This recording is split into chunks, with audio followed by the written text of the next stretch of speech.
সাথে কখনো কম্পেয়ার করবেন না যে অমুক বাচ্চা পারছে তুমি কেন পারো, এইটা কখনোই করবেন। আর এরকম আছে যে হচ্ছে অনিয়মিত হওয়ার থেকে আপনারা নিয়মিত হওয়ার চেষ্টা করেন।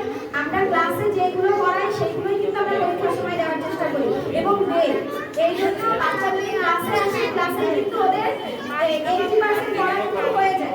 যেমন ওরা অনেক বাচ্চারা আছে যে ওরা বলতে চায় না, বিশেষ করে যারা অনুপস্থিত থাকে তাদের কিন্তু এই সমস্যাটা বেশি আছে যে ওরা আমরা জিজ্ঞাসা করছি কিন্তু ওরা কি বলছে, ও বলছে না, চুপ করে আছে, কিন্তু ওরা কিন্তু পারে, ওদের ক্লাসে আমার সাথে বলছে কিন্তু ও কিছু বলে না।